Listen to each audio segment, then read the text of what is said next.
Good morning, and thank you for joining me on the Path to Liberty. I'm Michael Bolden with the 10th Amendment Center, and this is the show for Monday, July 24th, 2023. I hope you had an awesome weekend. I really appreciate you kicking off at least part of your week with me here today. And on this episode, I'm going to share with you what I see as five of the biggest, this is not in totality, five of the biggest flip-flops by individual founding fathers. Of course, there's Alexander Hamilton. That's easy peasy. But there's also two of the Adamses. There's James Madison and Thomas Jefferson, too. And I think in some of these situations, it's a great warning on human nature. I think really in all of them, it's a great warning on human nature. It's also a warning on the nature of power and trusting people with power. And speaking of Alexander Hamilton, let's kick it off with him, who during the ratification debates, when he was concerned that the Constitution was going to lose in New York, he made it clear that the federal government will only have those powers expressly delegated to it in the Constitution. That's it, and nothing more. No implied powers, no nothing else. And here's how he put it on June 28th, 1788. Whatever is not expressly given to the federal head is reserved to the members.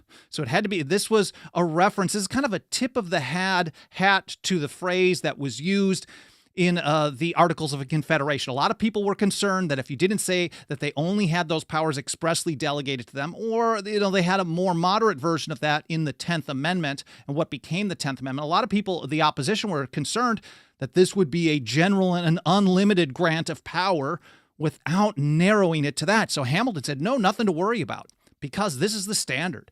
Whatever is not expressly given to the federal head is reserved to the members. So, of course, it was close, but he ended up winning. They ended up getting the ratification. But less than 3 years later, he wanted more power than what was expressly given to the federal head. He wanted a national bank. And in 1791, he put it this way: it is not denied that there are implied as well as express powers. Suddenly, all of a sudden, it's more than just expressly delegated to the federal head, and that the former are as effectually delegated as the latter. And for the sake of accuracy, it shall be mentioned that there is another class of powers which may be properly denominated resting powers. You can read into this a little further, but the short version is Hamilton is basically saying, look, this is all you get. Now, when I need more power, you get more. And that's what I meant all along, of course. This is what I was trying to tell you all along. Now, this isn't even getting into some of his other flip-flops.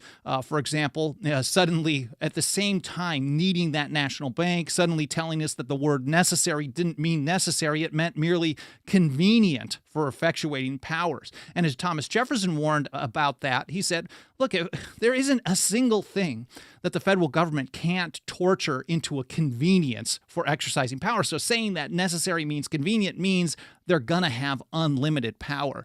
And that's basically the view that Justice John Marshall, the Hamiltonian view, John Marshall took a few years later. And since that time, at least up until a few years ago, I don't think there has been a single congressional act ever struck down by a federal court under the necessary and proper clause. So basically, whatever they determine is convenient for their power, they can do it. That's the Hamiltonian approach. But that's a side note. So he was really discussing this flip-flop. We're talking about expressly delegated versus implied powers. And power of implication means basically an unlimited fountain of power. Here, next up, if we're talking about that bank, James Madison was vehemently opposed to it in 1791, gave 2 speeches against it. Here, for example, he said, "Is the power of establishing an incorporated bank among the powers vested by the Constitution and the legislature of the United States? This is the question to be examined." He was pushing back on the idea that, okay, maybe it is convenient. Maybe this is something that is a good idea. But the important question, really, if we're talking about something that the president might sign, George Washington did end up signing. Madison lost this argument, so did Jefferson and Edmund Randolph. Hamilton won. And he's saying it doesn't matter whether it's a good idea or a bad idea. The only thing we have to question is whether or not it is a power delegated to the federal government in the Constitution. And this is somebody else actually writing notes on Madison's speech, so it may sound weird. It isn't verbatim the words that came out of his mouth. But after some general remarks on the limitations of all political power, Madison took notice of the peculiar manner in which the federal government is limited. It is not a general grant out of which particular powers are accepted. It is a grant of particular powers only, leaving the general mass in other hands. That's exactly how Madison was being very consistent here with what he described in Federalist number 45. He told us that the powers delegated by the proposed Constitution to the federal government would be few and defined. Those reserved to the people and the states would be numerous and indefinite. So almost the same type of argument. Then he went further, reviewing the Constitution with an eye to these positions. It was not possible to discover in it the power to incorporate a bank. So there is no power delegated to Congress to incorporate a bank, according to James Madison.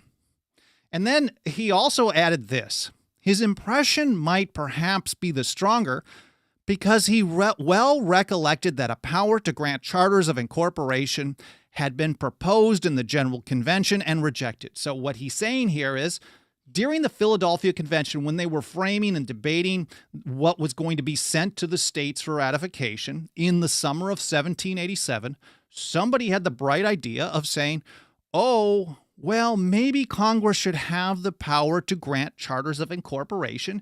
And they said no. So the people of the several states never even had an opportunity to vote on that, to choose whether or not that's what they wanted in the Constitution, because it wasn't something that they were even considering. So therefore, it absolutely isn't a power delegated to the federal government. And interestingly enough, the guy who actually made that proposal was James Madison. I don't think he was making that claim here, but that's what we know later on as well. I covered all this in more juicy detail. It's only a 15-minute episode. A couple of years ago in an episode, James Madison, the Constitution versus the National Bank. I'm going to link to that, plus all these other source documents that I'm mentioning in this episode. I'll publish a blog post over at 10thamendmentcenter.com/path to liberty in a couple hours after this episode is done. I actually have to run out of here a little bit early today, but I'll get that published in a couple hours today. And there you're going to find not only all the different platforms we're on the mainstream platforms for live stream. We also live stream over at rumble.com and odyssey.com and all the different audio only podcast platforms. But then below that area, when you scroll through the blog post for this episode or any episode, there's a show links section so you can read, watch, listen, learn more in context on your own time. So Madison was very much against the National Bank on constitutional grounds in 1791. Well, that bank ended up expiring. And then so after the War of 1812, or because of the War of 1812, some people were pushing for another central bank. They said it was absolutely needed. And here's James Madison. It was like late 1814 that it passed Congress. Madison is president at that time. And in January of 1815, he vetoes it. But notice the change of tune in what he's talking about here. Because in 1791, he said the only question is whether or not this is a power delegated. It doesn't matter whether it's a good idea or not. Now he's actually passing that by.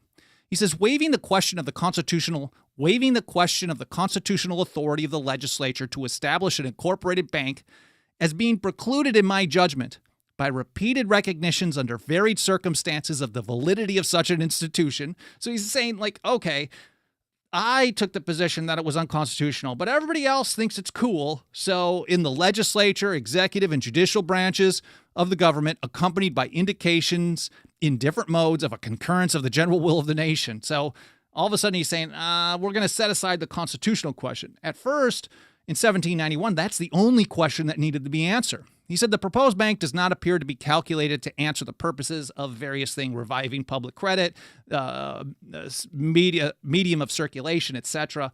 So he's really only vetoing this only on practical grounds. He doesn't think it's going to accomplish the purposes that they had planned on. Now, was this a total flip-flop? Kyle Scott over at Constituting America thinks it was pretty political on this one as well, because Madison ended up signing. They sent him another bill, and he signed that one. And that's how Kyle put it. In 1816, Madison signed the bill into law, and the bank's charter was renewed for another 20 years. Madison abandoned his earlier opposition to the bank To do this, he had to abandon his earlier constitutionally based arguments opposing the bank. Madison sacrificed principle for political expediency. Next up is Samuel Adams. This one, I don't know a lot about this specific scenario, and I plan on studying it more in the near future, but either way, I think it's very fascinating. Adams was one of the earliest and most persistent advocates for resistance and rebellion to the British Empire, to Great Britain. For example, in 1772, he was a lead author of the rights of the colonists. Put it this way, among the natural rights of the colonists are these. First, a right to life. Secondly, to liberty. Thirdly, to property, together with the right to support and defend them in the best manner they can. These are evident branches of, rather than deductions from, the duty of self-preservation, commonly called the first law of nature. Now, here from the Massachusetts Historical Society, they talk a little bit about something that happened some years later, Shays' Rebellion, which was opposing a tax. It was resistance to Massachusetts. And here's how they put it. Samuel Adams, a member of the state legislature, drew up a riot act which suspended citizens' right to habeas corpus, allowing them to be jailed for long periods without being accused of a crime. Adams also proposed that rebels to the Republic should be punished by execution. So here we are, the father of the American Revolution. Part of the resistance, of course, even though it wasn't the root cause, was no taxation without representation. So Adams takes the position that, well, now you've got representation. If you don't like it, just, choose new people. Or if you resist, we're going to kill you. Now, I don't know if this is a total flip-flop because maybe it was a similar position earlier on, and he certainly took that type of a view in his public statements. But a lot of people at the time thought he had really flipped the switch. Even some of the people, like one of the generals that was involved in this, is saying, man, if you're going to imprison everybody and kill, we don't have enough space you're nuts to basically try to do all this. So he was very rabid about putting down the rebels. More aggressive than just about anybody at the time. He was the guy who was a lead author of that riot act as well. I'm going to dig into that one a little bit more, but I did want to mention it because it's one that's kind of stuck out for me for some time. So next up is Thomas Jefferson. Again, we're going back to the opinions on the constitutionality of that national bank in 1791, where Jefferson, I guess we can say famously, at least for us here at TAC, said, to take a single step beyond the boundaries thus specially drawn around the powers of Congress is to take possession of a boundless field of power no longer susceptible of any definition. So he, like Madison, is saying it doesn't matter whether or not you think this is convenient or not, or a good idea or a good policy.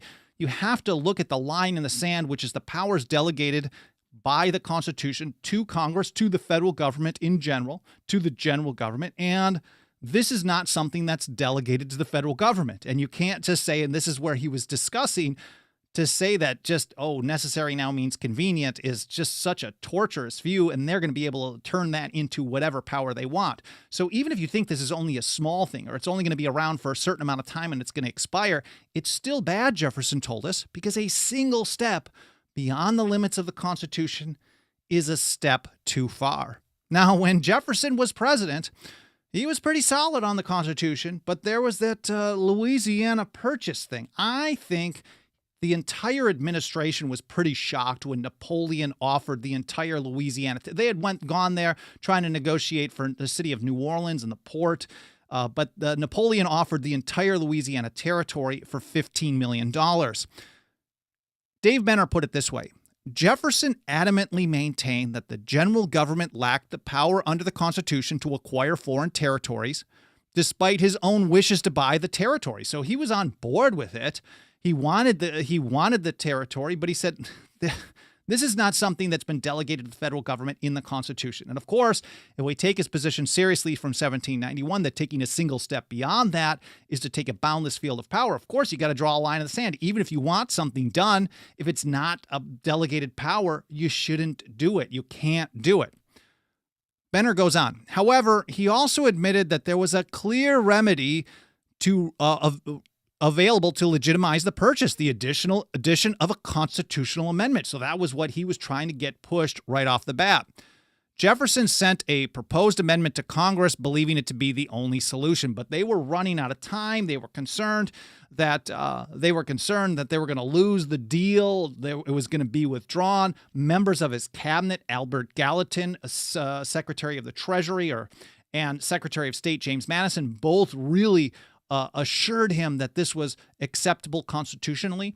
And I don't think Jefferson ever got on board. It's possible he changed his mind, but these guys said, all you need is a treaty. So let's work on a treaty. We'll get it through Congress. We'll get it through the Senate. And if the Senate approves, then we know it's cool. And so Jefferson's administration actually negotiated this treaty. They sent it to the Senate. It was passed. And here's how Jefferson described it in a letter. This is August of 1803. This is a letter to John Dickinson. He said, "The general government has no powers, but such as the Constitution has given it. And it has not given it a power of holding foreign territory, and still less of incorporating it into the Union. An amendment of the Constitution seems necessary for this. In the meantime, we must ratify and pay our money as we have treated." So we've come up with this treaty. So we got to ratify the treaty. We got to pay the $15 million.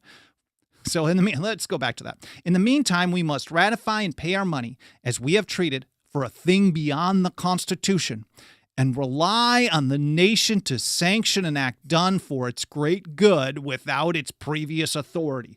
So 1791, even Thomas Jefferson, who was saying to take a single step beyond the limits of the Constitution is to take a boundless field of power. And certainly when it came to the Alien and Sedition Acts, he said his job was to make sure that no one was punished under the Alien and Sedition Acts, no matter whether they violated it or not, because it was a violation of the Constitution. So he had a really strong line in the sand, but suddenly there was a moment where push comes to shove, where he was like, okay, well, we got to do this. And that's what he's admitting here to John Dickinson as well. He's basically saying, we passed this treaty. We got to ratify it. We got to pay for this, for something that is beyond the limits of the Constitution.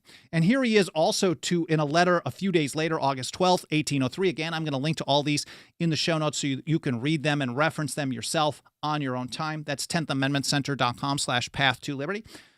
So he sent another letter 3 days later after the letter to Dickinson to John Breckinridge. And Breckinridge is the guy who introduced Jefferson's resolutions against the Alien and Sedition Acts in the Kentucky House in November of 1798. And here's how Jefferson described this act, this Louisiana Purchase.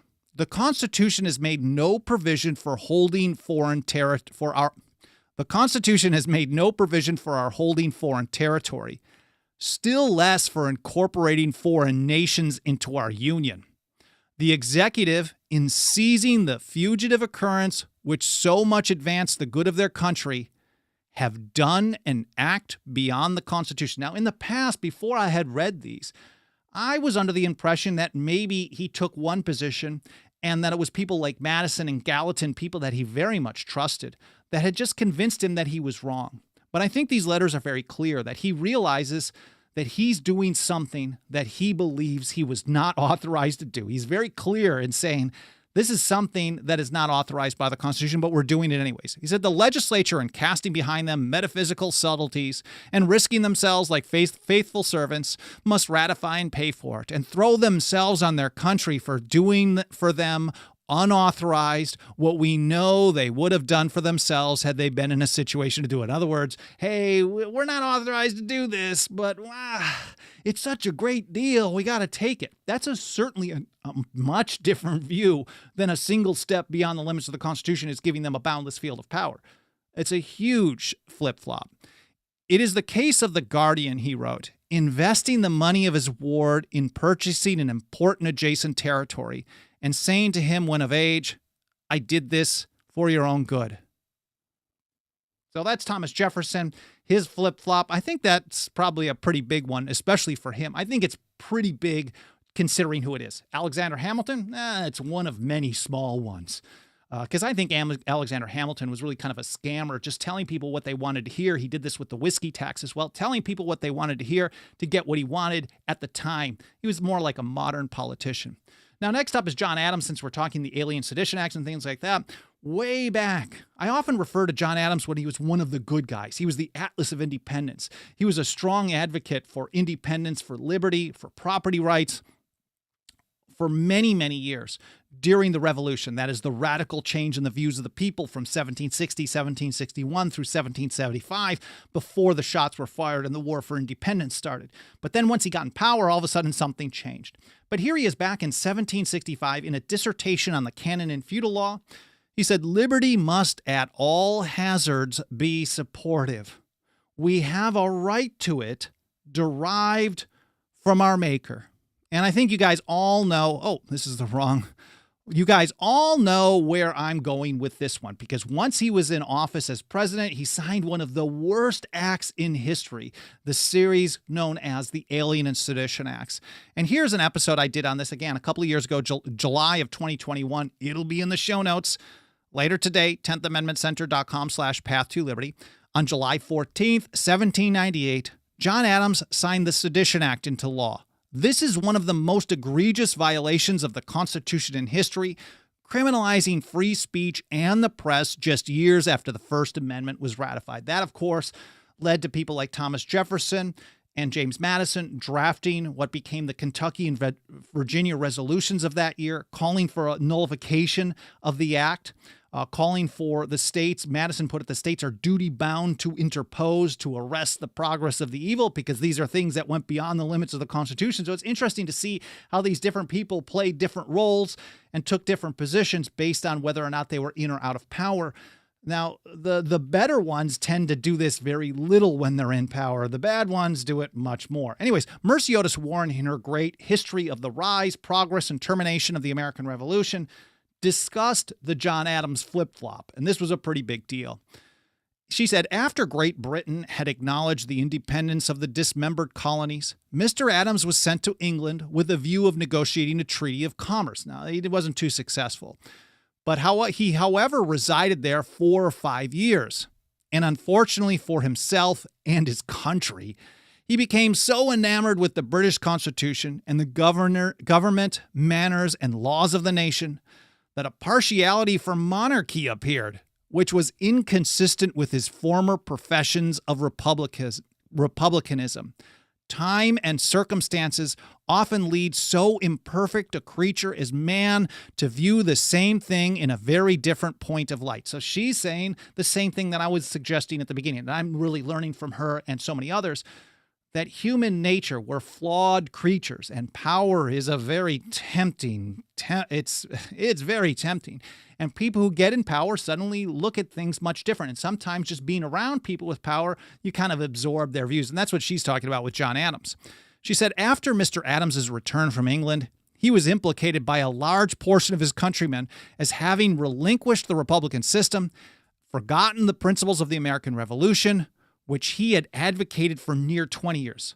So she's like, he was one of the best advocating for liberty in the American Revolution, and then suddenly that changed. I did an entire episode on John Adams as well. This was back in 2020. This was a fun one. John Adams, from revolutionary to monarchist. I encourage you to check that one out if you haven't. Again, all these other episodes, articles, and all that stuff will be in the show notes at 10thamendmentcenter.com/path-to-liberty.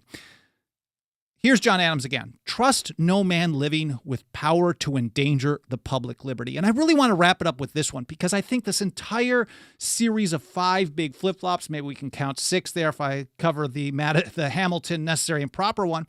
I think it is really a great lesson, again, on human nature.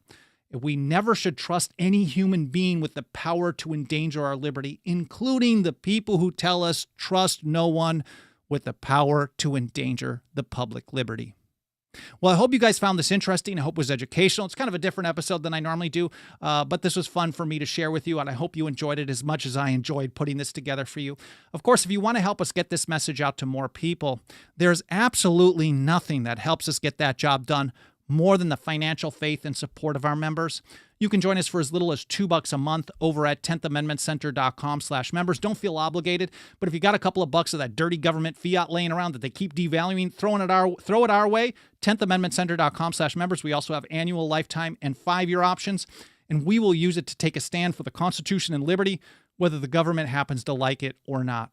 Again, I really appreciate you being here. I hope you enjoyed the episode. I hope you learned something. I hope it made you think, and I hope to see you next time here on the Path to Liberty.